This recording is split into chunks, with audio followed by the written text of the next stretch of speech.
Good evening, everyone. We are here today in committee as a whole to discuss City Council Bill 23-0445, Charter Amendment, Baltimore City Police Department, and City Council Bill 23-0449, Public Safety, Baltimore City Police Department. To my left, we have the sponsor of the bill, Chairman Mark Conway. We have walking in Councilwoman Odette Ramos. To my right, we have Councilwoman Felicia Porter, as well as Chairman Eric Costello has stepped away from legislative. Oh, and James Torrance as well has entered the chambers. Councilman James Torrance. To my right, from Council Services, we have Mr. Larry Green and Tiffany Macklin from the Office of the City Council President. On behalf of the administration, we have Madam CEO Dana Moore. If you could start, and then we're going to go to your left and then to the back. If you could pronounce your name, your title, and agency that you are here representing. Good afternoon. Good evening, Mr. President and council members. My name is Dana Peterson Moore. I am the city's Chief Equity Officer and the Director of the Office of Equity and Civil Rights.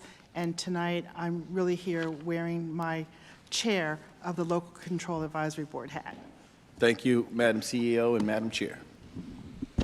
Good evening. Tyler Schnella, Legislative Liaison for the Office of Equity and Civil Rights. Good evening, Nina Themeles, Director for the Mayor's Office of Government Relations. Good evening, Andy Smolian, Deputy Chief of Staff, Baltimore Police Department. Good evening, Laura Larson, Budget Director, Department of Finance. Elena DePietro, Department of Law. And Ms. Parker? Press the right. Hello, Ashia Parker, co-chair of the LCAD. Thank you. We also have been joined by Madam Vice President Sharon Green Middleton. We're all here, and we said the fancy names of the bills and the title numbers, but for local control. You know, obviously the city of Baltimore has not had control of its police department since the Civil War over 150 years ago.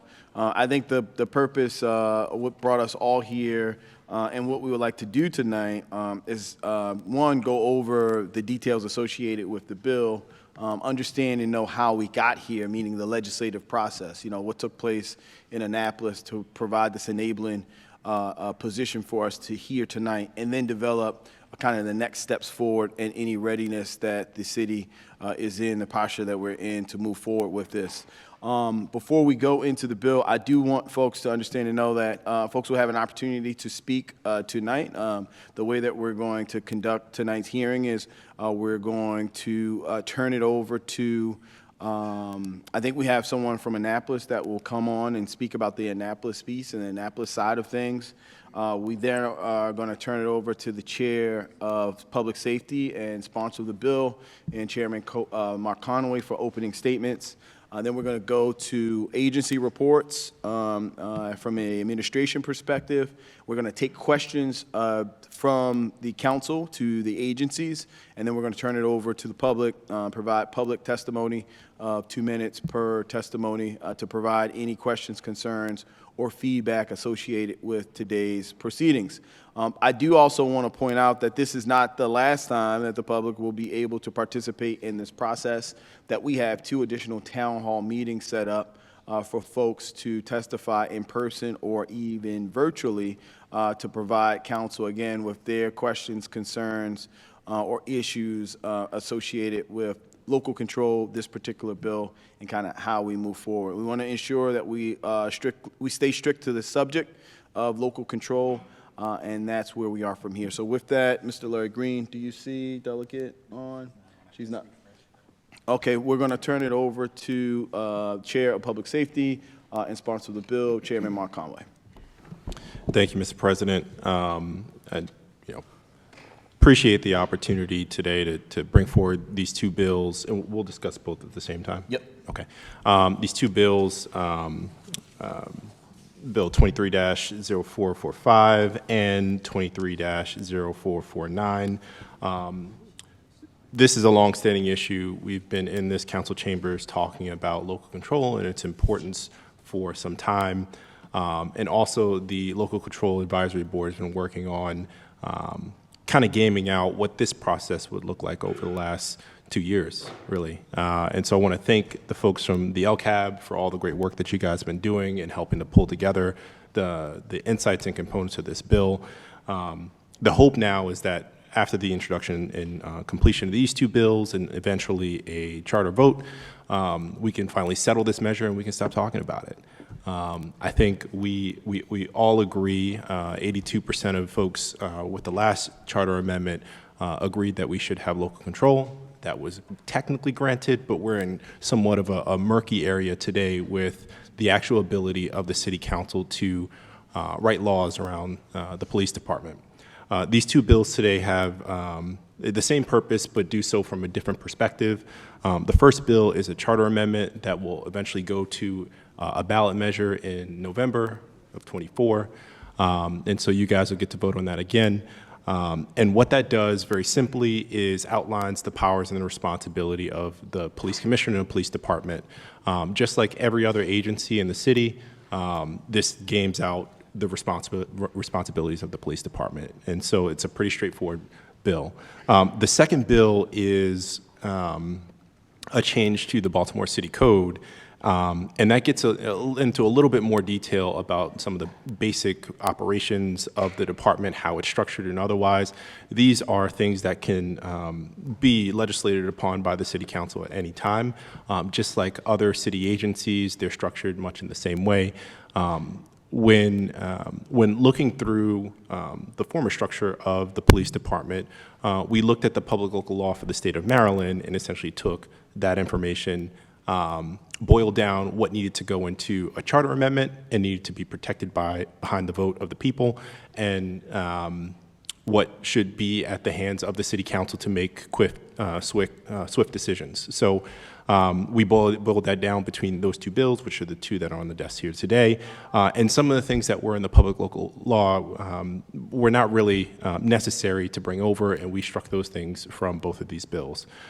So really looking forward to hearing the insights of the agencies, LCAB, which I know has done a lot of great work that has informed this bill, and appreciate the partnership of the administration in getting this done. I think we all want to see this settled.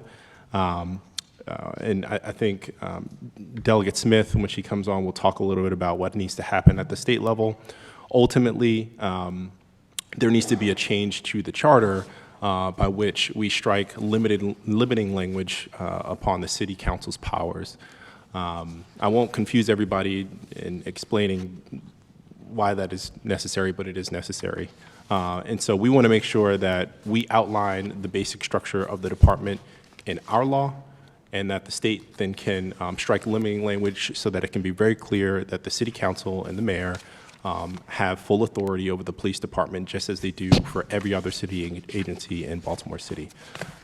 So with that, I'm looking forward to get into the conversation. If there are questions from my colleagues, more than happy to answer those. Thank you, Mr. Chair. At this time, are there any questions for Chairman Conway? Hearing and seeing none, before we turn it over to the agencies as well as to the LCAB, I want to just put in the record that we have received several written letters, 1, 2, 3, 4, 5, 6, 7, 8, 9, 10, that will be part of the bill file from citizens in support, as well as from one organization in support. With that, we're going to turn it over to, first we'll go to Madam CEO / Madam Chair, if you would like to kick us off from an agency perspective. Or, well, you're not going to give the official agency report, you're going to let Mr. Ty, okay, so if Thank Office you. of Equity. Tyler Chanel, Office of Equity and Civil Rights. We support a favorable committee report. Okay. Anyone else from any other agencies, police department or finance, law? You guys could, Mr. President, we stand by our bill report on both 230445 and 230449. Both support, and for 0449, we have just a couple of, we have a couple of comments. Okay, would you like to address some of those comments now, or? At your Yeah, sure. Okay. Just go into kind of, you know. There were just two items that we pointed out, and let me just pull them up real quickly. Regarding 230449, with respect to Section 3-2B on appointments at the entrance level, there is something that is stated in there. It's called the Rule of Five. That we believe was put in there in the public local law during a time when you had more applicants or qualified applicants than you did actual positions. And we are in a position today where you have more positions, open positions, than you do qualified applicants. So it's not really a practice that is being presently followed. So it's just deserves some discussion about how we want to handle that in the city code. And then with respect to Section 3-3B2 regarding witness fees and compensation, that is something that is addressed in the MOU with the Fraternal Order of Police. I just wanted to point that out. And Mr. Smullian, you have a written statement on that? We do. It's in our bill report. Okay. There's no suggested language. We just wanted to point out to you those sort of two issues. Issues of concern that you think we can work on, that Oh, you yes, guys want to absolutely. remove, or? I think as we work through the legislative process, those are just two issues that we should at least discuss, Got it. and however you want to handle. Okay. But support for both. Thank you so much. Mm-hmm. Finance? Finance stands by the bill response that we submitted. We do not oppose the legislation. Thank you. And back to Mr. Smullian, did you guys send that today? Because we don't did. have it in the file yet. It's on the website. Got you, all right. It was, you guys sent it today? Today, yes, sir. All right. Mr. President, would you like us to forward it to the No, council we can now? get it from the file. Larry, who was diligently tracking Legistar, just didn't see it as of this morning. Yeah. So we're good. And then Law Department? Good evening, Elena DePietro from the City Law Department. The Law Department supports both pieces of legislation. We had one concern about the Charter Amendment 445. We thought there was a little bit of a disconnect between the wording of the appointment and the change to Article 4, Section 6 that's also in the bill. There was not really a clear decision on what the term was or who got to set the term. So I spoke with DLR about it, and we agreed that there's a little tweaking that's needed there. Okay, so you guys are going to come with a suggested amendment for that? No, we did not, because But you will? we can, sure. Got it, okay. And is that's it. We support both bills. All right, thank you so much. And Madam Co-Chair? Does the LCAP have anything to say at the moment? Madam Chair, do you want to speak now?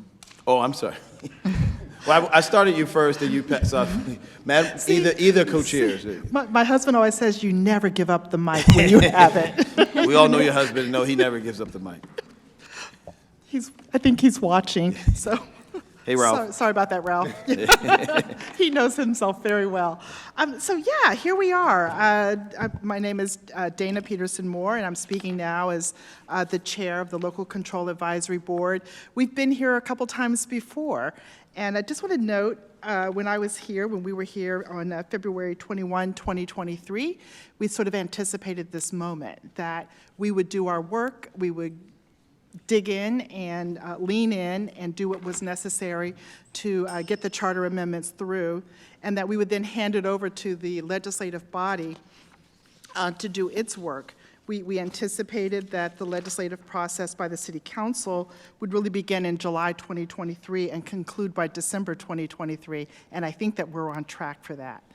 What we could not have predicted and what we could not have presaged is the level of collaboration and agreement that we now have through this process. And it is, we all know it's been a very, very difficult process. For some, it started 15, 20 years ago, but here we are.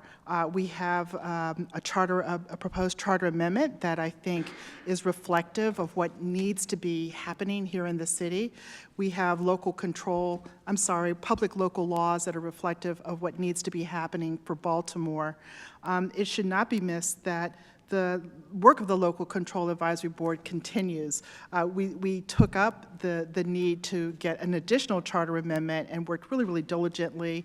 I don't know if he's in the room, but Ben Guthorn from Legislative Reference, Elena DePietro, Nina Themelis, and many members of the Local Control Advisory Board worked really, really diligently just down the hall over the course of some months to get a bill or to get changes that are exactly what Baltimore needs. And we feel that, we did that work. We're almost done, but we're delighted that Councilman Conway has taken up our work and really run with it, and that's why we're here now. The Local Control Advisory Board is very proud of its work and very pleased with the work that Councilman Conway has done to get us here. And so we look forward to finishing out our work. We've got to sunset the Local Control Advisory Board, and we're so close to doing that. I want to pass it to Co-Chair Ashia Parker just to talk a little bit about the advocacy that we've done and the advocacy that we think still is needed to get to the finish line. So thank you, Mr. President, for encouraging me to serve the city at this level. It's definitely been a journey, but I am grateful to have been able to serve, so thank you. So over the last 2 years, we have really made an effort through the community members who are on the LCAB to make sure that the information is getting to the greater community. And throughout 2022, before the election, we did a number of listening sessions, town halls, traveling sessions, whatever you want to call them, throughout the city to ensure that the information was getting out. We've even had partners that are on the LCAB that did door knocking campaigns that knocked over 30,000 doors throughout the city to ensure that the residents of Baltimore City knew what they were voting for. At this point, we want to continue to do the same thing because the question is, do we have local control, or where are we with local control?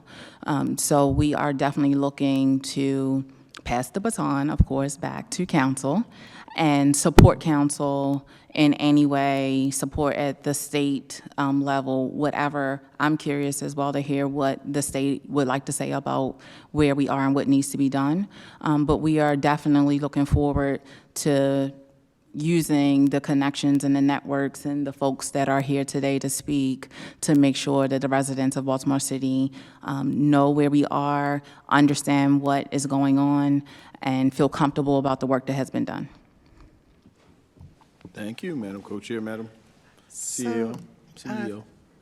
Thank you, Mr. President. So to really wrap up, for tonight at least, there are a lot of thanks that are in order, and I'm going to start with Mayor Scott and thank him for his leadership on the local control effort. It's one that he's taken, very, very personally and with great advocacy to move us to this day.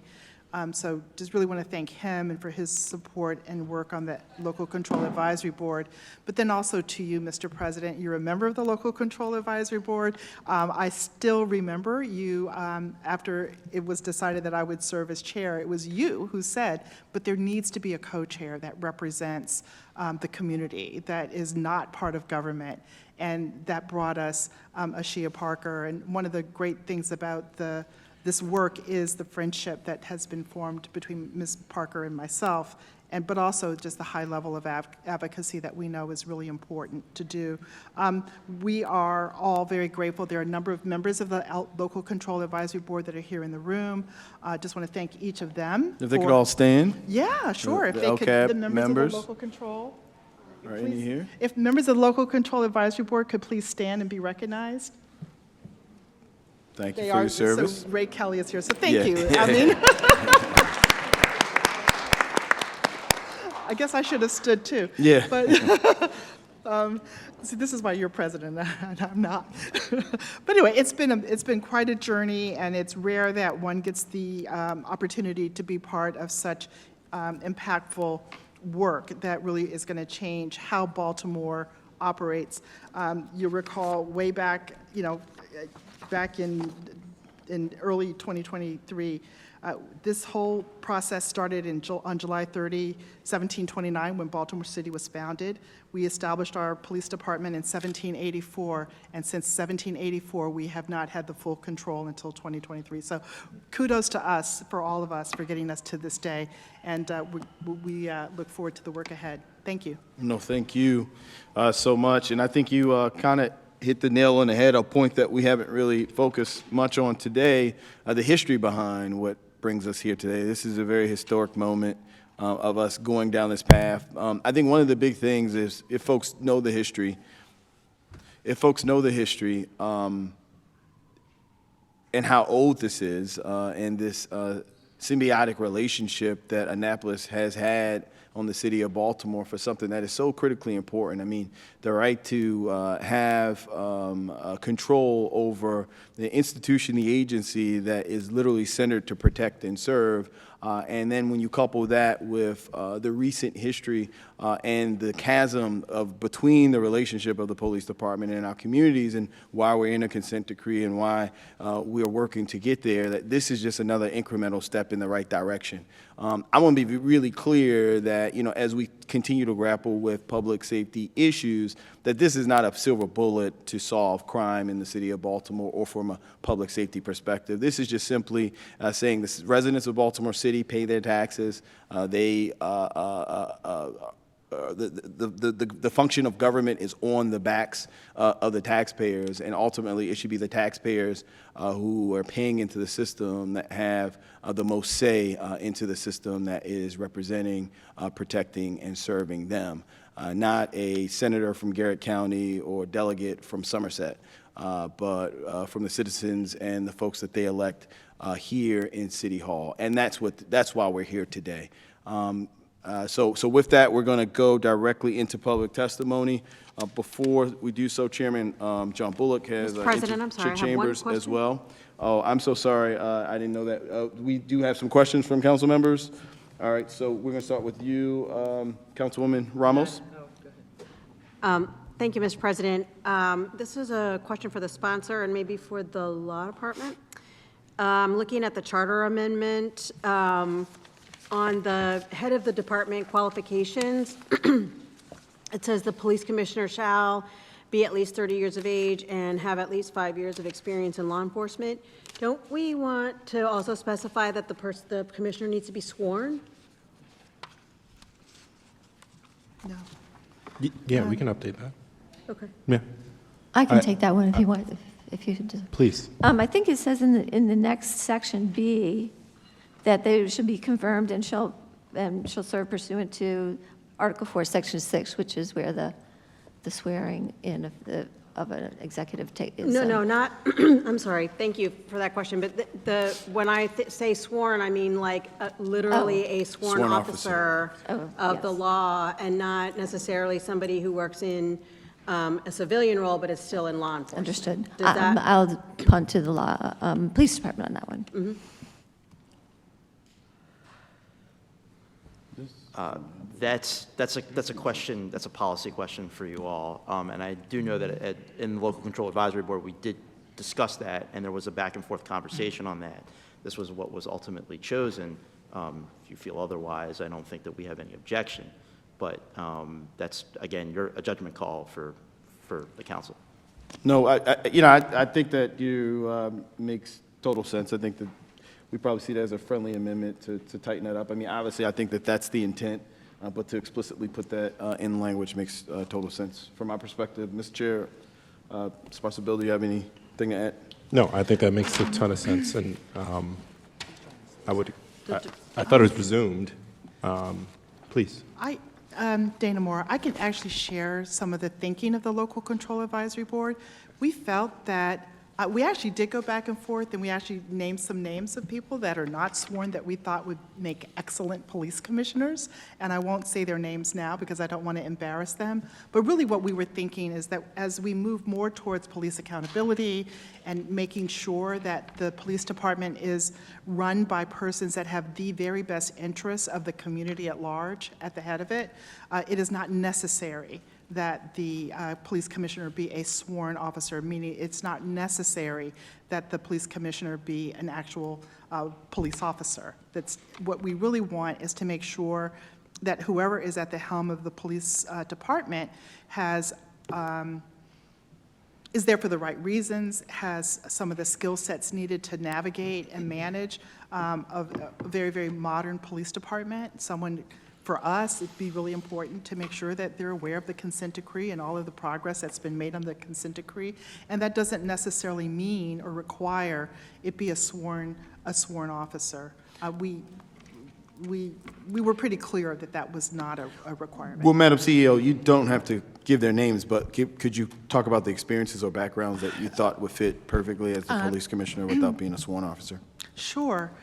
One is a woman whom a lot of Well, people no, you don't have to know, give gender. but I won't say or, her name. I guess when I say background, just experience that would be applied to be able to lead the police department. Sure. Really, just awareness of police policy, policing, some of the advances that are happening across the country in terms of policing, police technology, body-worn camera.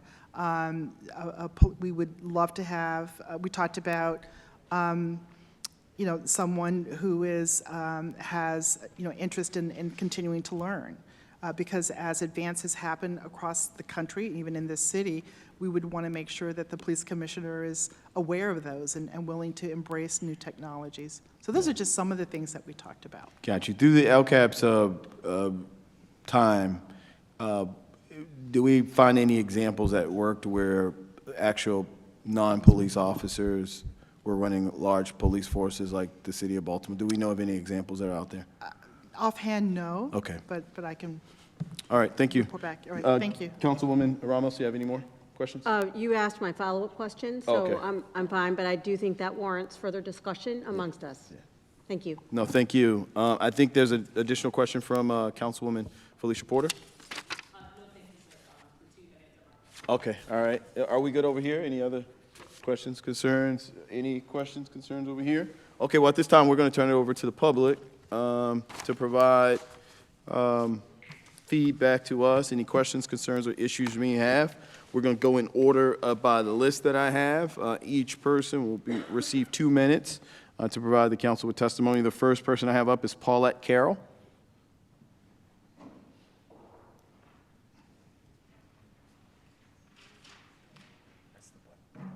Ma'am, if you could press the button to the right, that's perfect.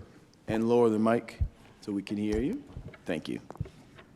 Good evening, everyone. Good evening. Paulette Curl, President of Towns of the Tars. But I also speak on the other 7 communities because we all together. But for the police officer, what I see in my community, that we are being divided.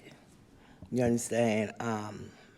My seniors at the Terrace Garden Corp, they are being abused by the teenagers running up in there, terrorizing them.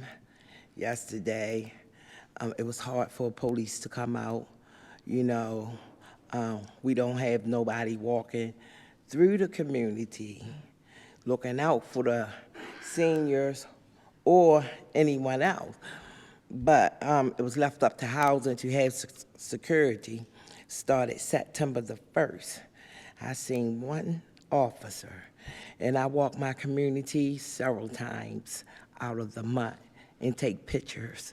We having such a hard time, and I'm so sick or tired of my community being divided and not being equal like other communities. It needs to stop.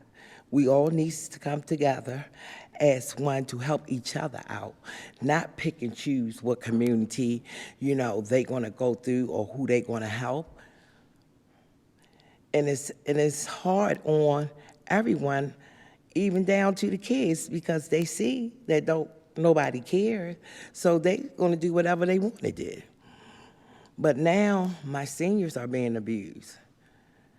So what are we gonna do about that? You know, it's more policemen on the south side of Poplarton, but the west side, you know, they did made a couple of arrests in the tires, you know, getting guns off of teenagers, which is great. But my seniors had to travel a little bit more further to go get food, to try to pick up their medicine. I mean, you ought to see them on the bus stop early in the morning with a walker, trying to go pick I'm talking about 90-year-old seniors. It's ridiculous. We need y'all help.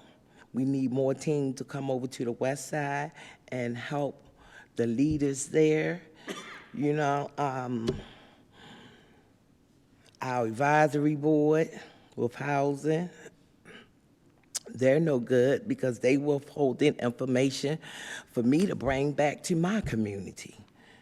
I'm having a very hard time with them. If you could begin to wrap up.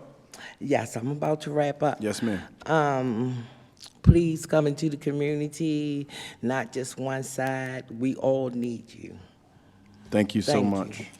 Next up, Christina Roth, please.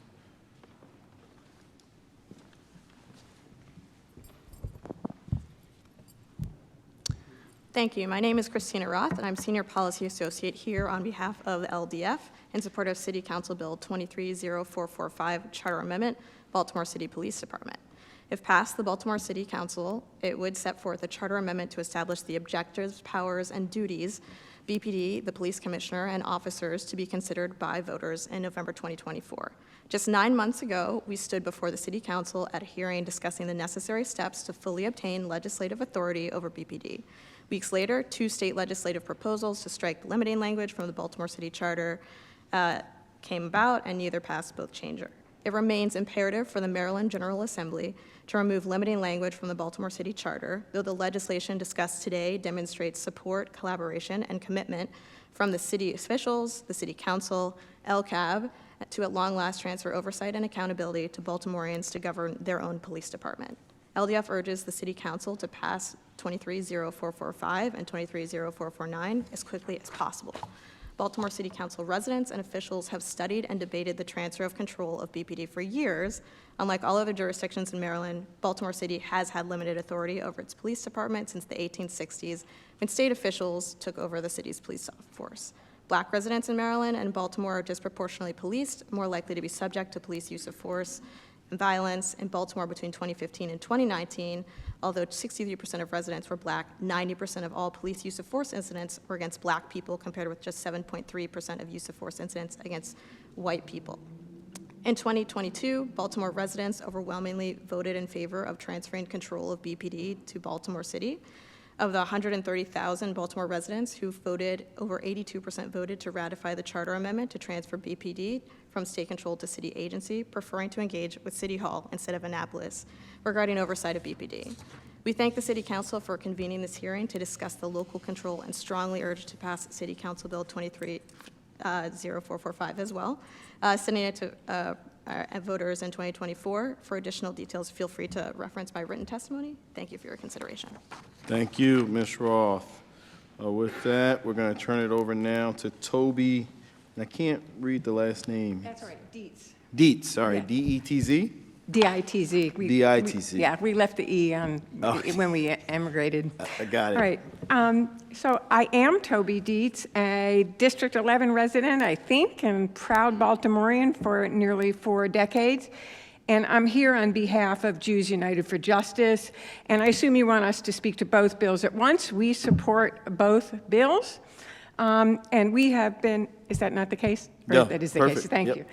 So we've been working with our coalition partners on local control since 2015, and that's through all the convoluted twists and turns that have, to this campaign that have happened since. A lot of you have been working on it for much longer.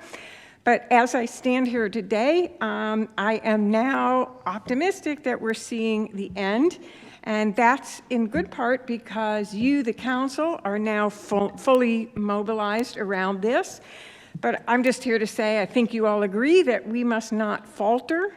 We, and by that I mean you, the mayor, our local control advisory board, our city delegations, and even advocates like me, all of us, we know intimately the legal and political hurdles that we've had to overcome up to this point. We know the legal steps we have to take next. And so we just cannot, in good conscience, burden future residents with our unfinished work. Future residents and office holders, it's really on each and every one of us, and it seems like you all agree that that's the case. I just want to say the proposed charter amendment defines those fundamental purposes and duties of the department, the commissioner, its officers, and it does it without cluttering up the city charter with arbitrary detail. It's short and simple, and that's exactly how it should be. If there are a few things we need to decide, let's decide them expeditiously.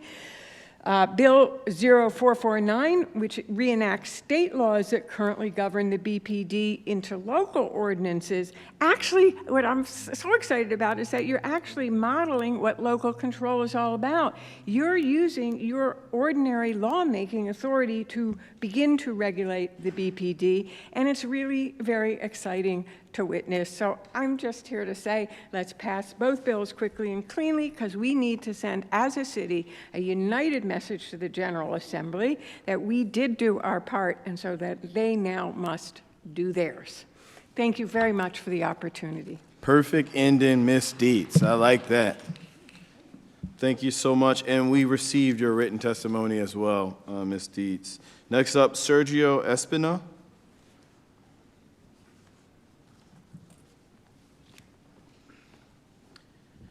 Thank you, Council President. Sergio Espina, resident of District 7. I see you, Councilman. And also the Director of Engagement Mobilization at the ACLU of Maryland. Very briefly, I think Toby and others have said it, y'all have said it, President Mosby, Chair Conway. We've been doing this work for years. We are making sure to cross every single T, dot every I. We have overwhelmingly proven that we can lead ourselves.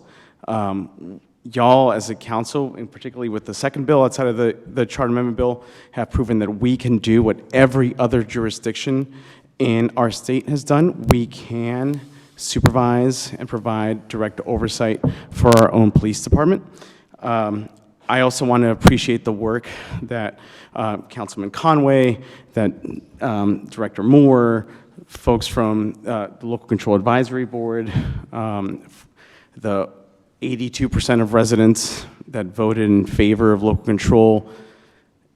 It's taken us a long time to get here, but so much of what I'm hearing, and I was very encouraged by last night's State House delegation meeting for our city, that made it clear that we're close. It's only taken us over a century, but we're close to finally joining the rest of the state and the overwhelming majority of the entire nation in having direct oversight over our own agencies, including the police department. And I in particular want to thank Councilman Conway for taking in the recommendations from the Local Control Advisory Board and in terms of concise language in terms of the charter amendment. These are unquestionably a product of the work of thousands of us for years after years after years. And the last point that I would get at is just, I don't think there's anything else to say. Let's just do it. So, thank you. Thank you so much. Next up, Donna Brown.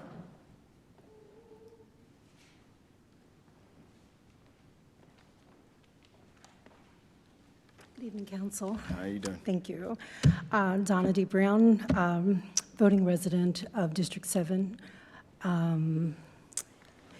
founding member of CJSJ, project manager for Citizens Policing Project, principal of Making Changes, and longtime advocate in Baltimore City for social justice.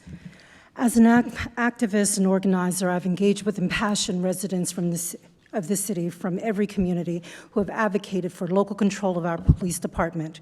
Through our years of advocacy, we have made numerous gains in the fight for police accountability. We obtained a consent decree to address the numerous violations of the police department, repealed the LEA board, gained police accountability boards on both state and local level. But the one most critical piece has yet to be fully realized. Despite the overwhelming majority of citizens who voted in favor of local control, we are still in a place of uncertainty. As an advocate and a voting resident of the city, it is unfathomable to me that we are still in a place of making demand that our votes be recognized.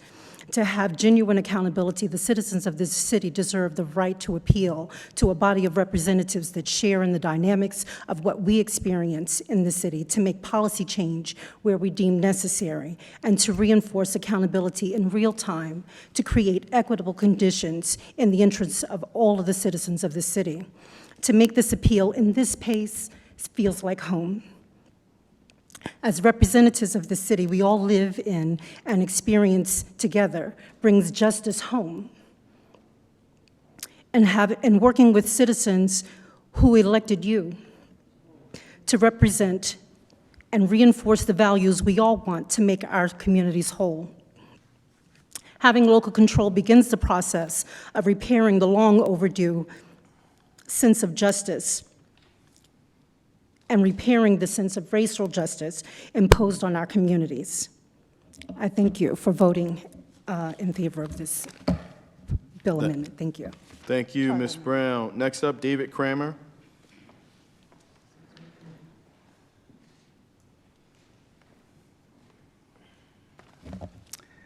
Mr. President and Chair of the Safety Committee and other members of the City Council, my name is David Kramer.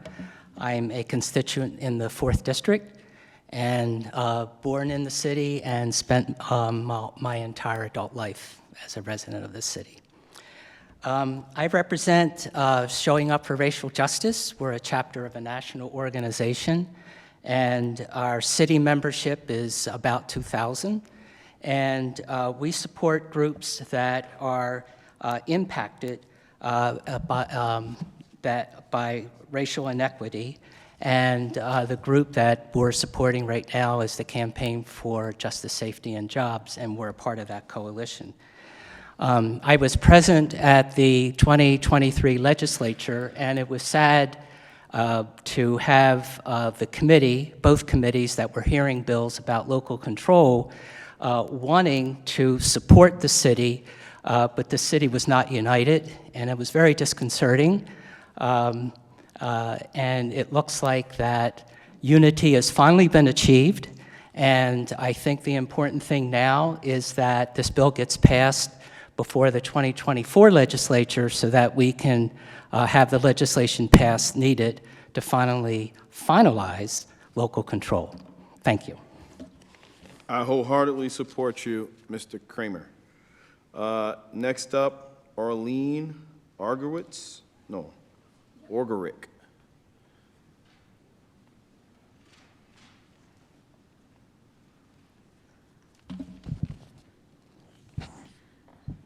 Good evening, Council President Mosby, Vice President Middleton, members of the council. My name is Arlene Orgerick. I'm a resident of the Keswick neighborhood in District 14, and from 1968 until very recently lived in Charles Village. I've been a Baltimore City property owner since 1972 and a lifelong city resident. In 1860, Maryland lawmakers seized control of the Baltimore Police Department during bloody fighting between pro-slavery Democratic Party and the xenophobic Know Nothing Party, which ran City Hall and the police department. The U.S. and Baltimore City have made progress in many areas since that time. 1896, Klondike Gold Rush. 1903, Flight of the Wright Brothers. 1920, 19th Amendment to the Constitution grants women the right to vote. 1969, Neil Armstrong walks on the moon. 2007, the Apple iPhone was introduced.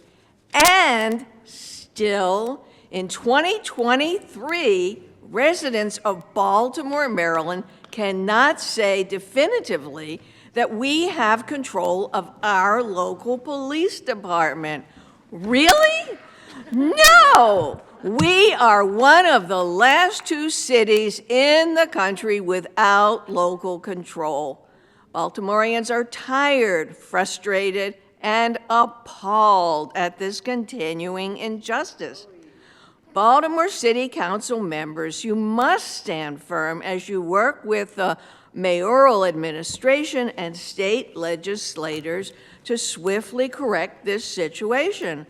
On November 12, 2022, of the more than 132,000 Baltimore residents who voted on Question H, the local control ballot measure, over 82%, the vast majority favored it.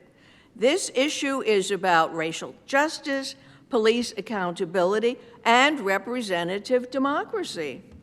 Please do your job and support your constituents' clearly stated desire.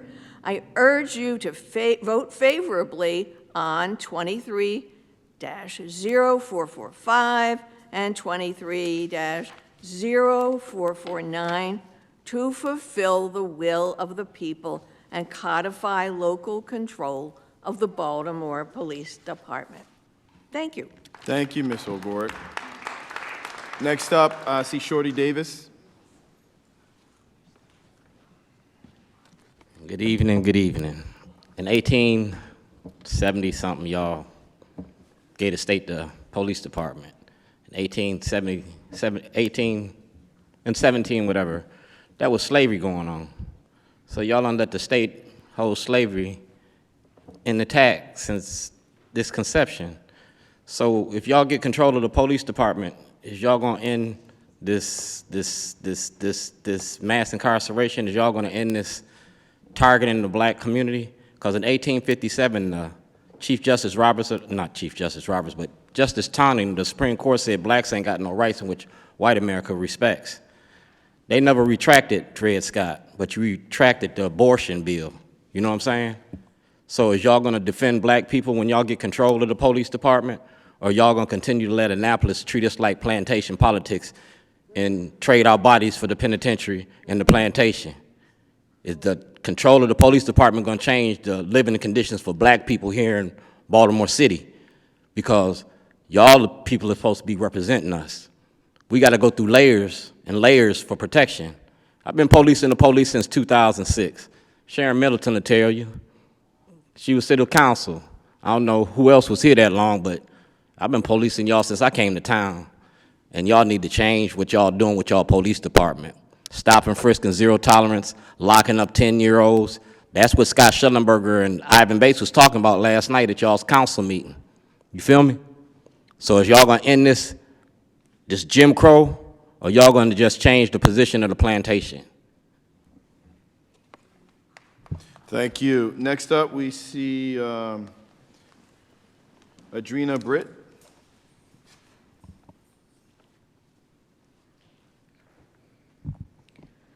My name is Adina Britt. I'm a city resident of the 3rd District, member of the West Coalition, and non-insurrectionist, like we were referred to as by President Mosby.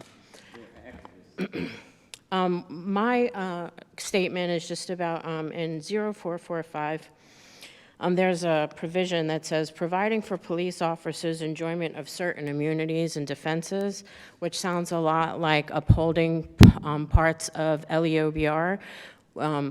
We've been in this local control fight. I have been since 2018. I know there's been people that have been in the local control fight since before I got involved. And it also feels like this can is still being kicked down the road, because now, once this passes, it goes on the ballot in 2024, which means that it won't take effect until 2025. So that feels like the powers that be in Annapolis and within the FOP and the city got their way and kicked the can down the road 2 more years, because despite what Ms. Dana said, it does not feel like we have local control yet.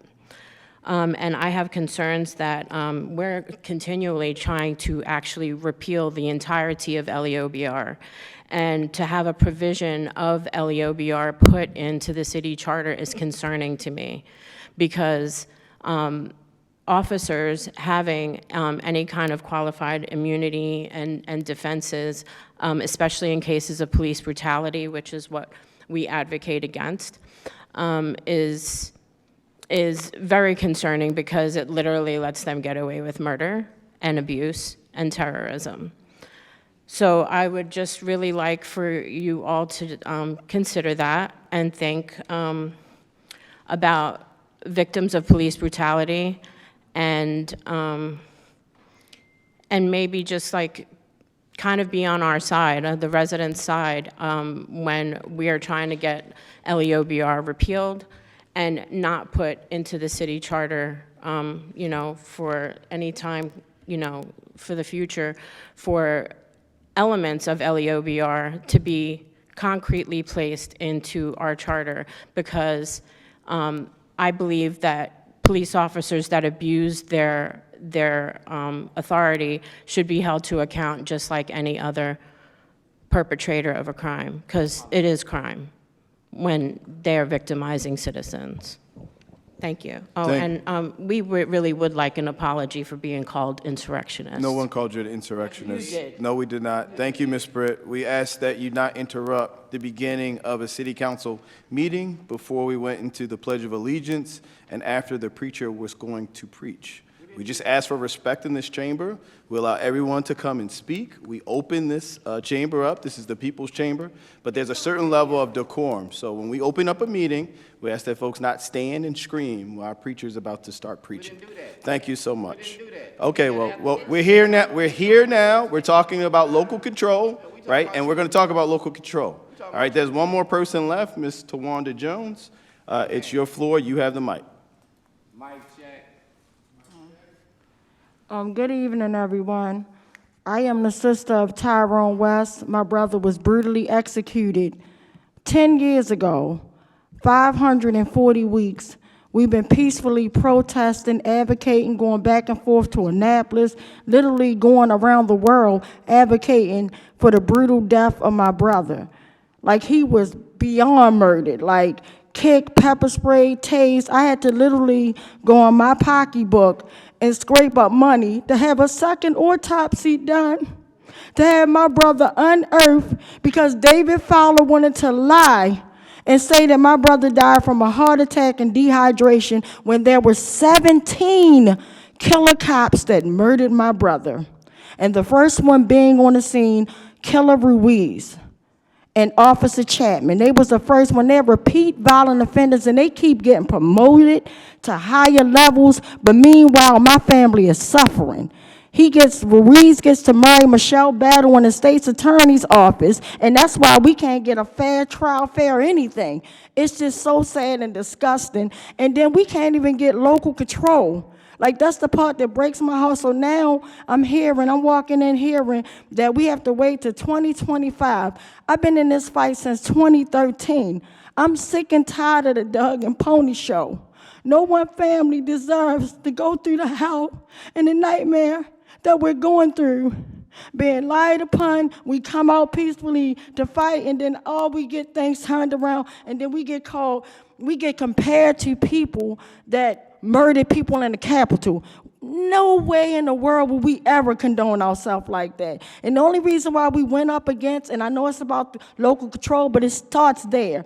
We only said no to Worley because he don't deserve to serve. And I felt that with all my heart. And I remember, Nick, you looking at me years ago, and you said you could see the pain in my eyes. This pain hasn't left.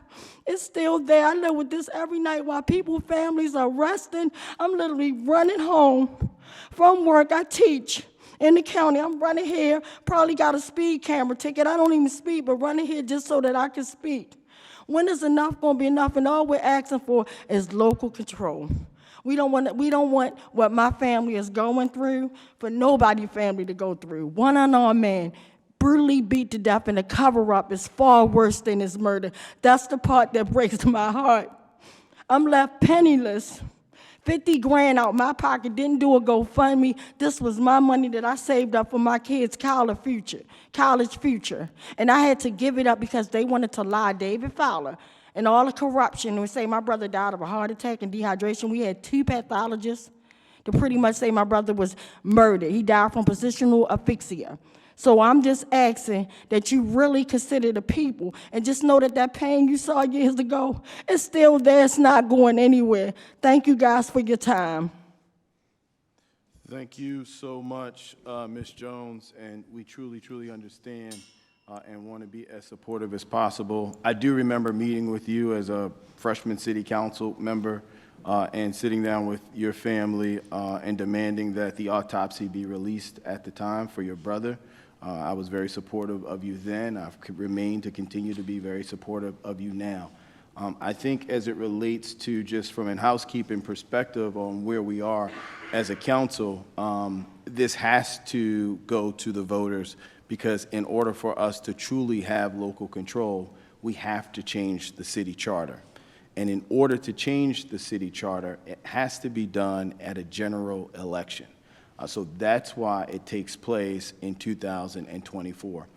We could have passed this a month ago, 6 months ago, 9 months ago, and it still would have taken place in November of 2024. So I think that's really important for all of us to recognize and understand.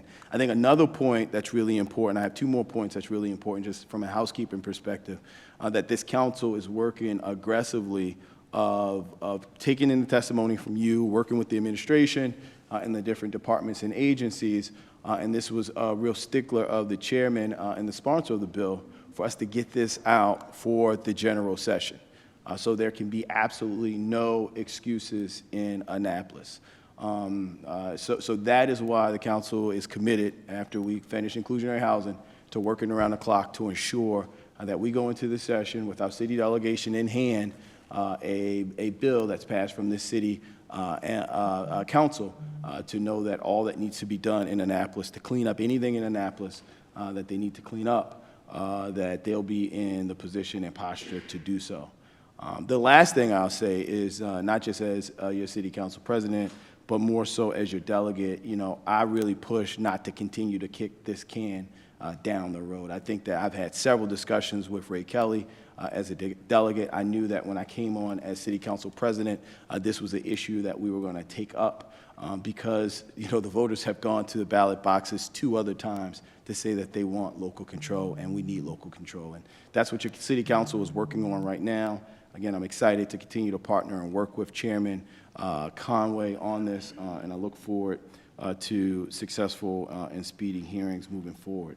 With that, I think, Madam CAO, you have some additional context to provide. Madam Vice President asked me to turn it over to you. Yes, just real briefly, and then I'm going to pass it back to Ashia Parker. I just want Adrena Brick to know that I heard her, and that she said it doesn't feel like we have local control yet. And that's what this is all about. We've got to, Baltimore wants local control. Baltimore deserves local control. We've been waiting for it. The history is well established. Don't need to go back over it.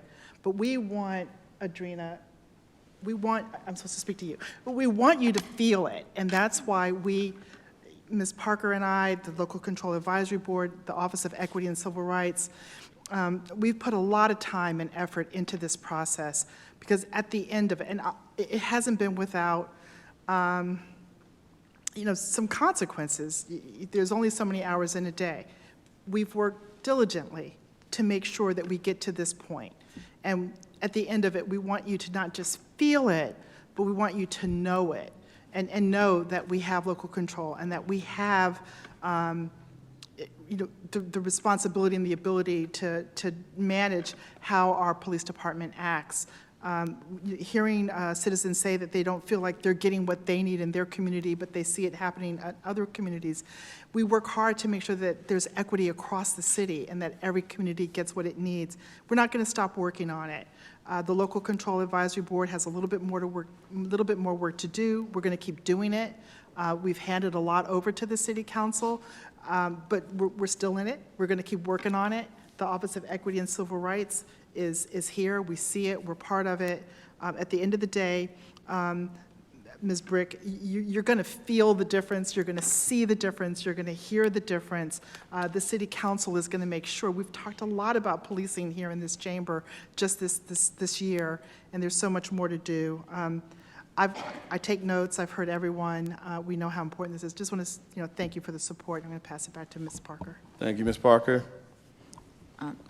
So just in closing, again, we're thankful, Chairman Conaway, for bringing this forward and getting us one step closer to the finish line. I definitely want to thank all of the advocates that are here today because they don't miss an opportunity.